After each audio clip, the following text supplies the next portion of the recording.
With today. Now, the fisheries rights allocations as well as the diminishing fish stocks are impacting on the lives of ordinary people here that rely heavily on the fishing industry to make a living.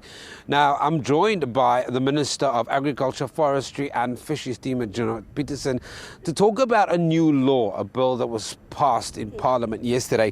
It's called the Marine Living Resources Amendment Bill, and that's why the Minister is joining me this morning. Minister, good morning and welcome. Good morning and thank you very much, Sam. Indeed, the Marine Living Resources Amendment Bill is now the Marine Living Resources Amendment Act. This act allows us to give quotas to communities, to cooperatives and to small-scale fishers. Previously, they had interim relief quotas. Now, interim relief quotas are not permanent quotas. They're not long-term quotas. So the interim relief rights holders had a kickstart access to the sea, which wasn't permanent. The Act now gives us an opportunity to give small-scale fishers permanent access to the sea in a sustainable way. I'm responsible for the sustainable management of the resource. Fish is a finite resource. We cannot replenish the fish stocks. There has to be fish stocks for our children, our grandchildren, and the future generations. So I'm also responsible for sustainable use of fishing stocks. The local communities, they know how to actually look after this resource. The listening campaign, which we will embarking on now, hasn't been communicated effectively to small communities.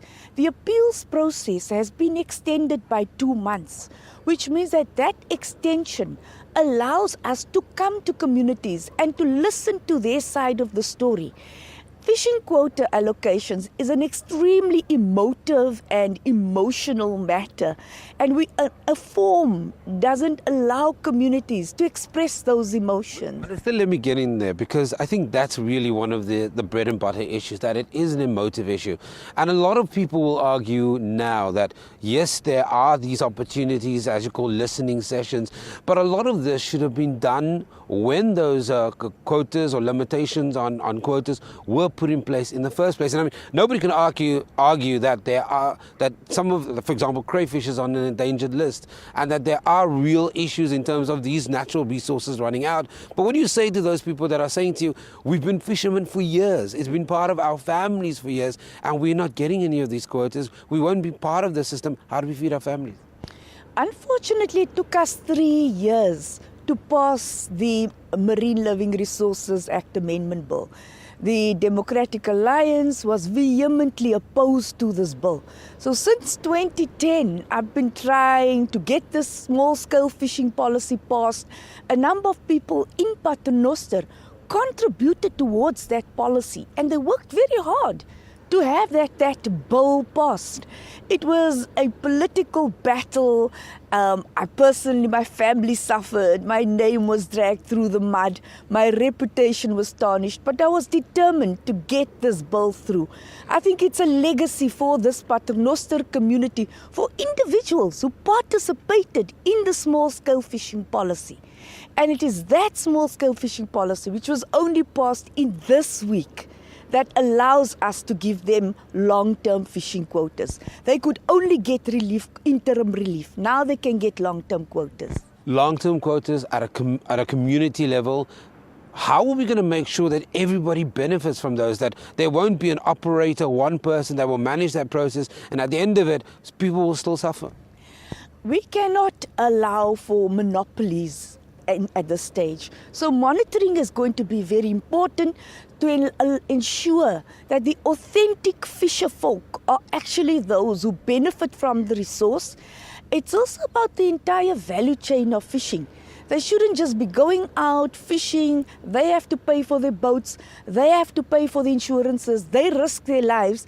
And when they come on shore, they are completely vulnerable to the vagaries of someone buying their fish at a price which they can't negotiate. So the value chain which we're also interested in.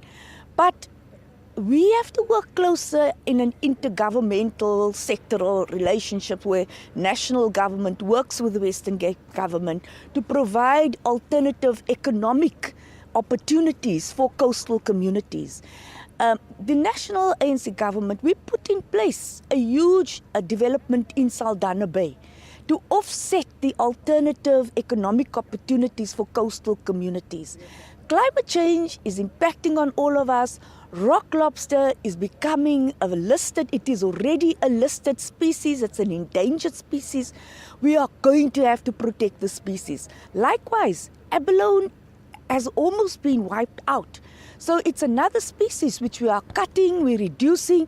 We may eventually, I promise that we'll get to the stage where we're going to ban the fishing of or the harvesting of abalone. Well, Minister, there's so much more to talk about, but unfortunately we run out of time. That is Minister of Agriculture, Forestry and Fisheries, Joemat Pettersson, talking to us about a new act that's been put into place. It's passed as law. It's called the Marine Living Resources Amendment Bill, and throughout the course of the morning you might hear more about that. Let's go on ad break. We'll be back after this.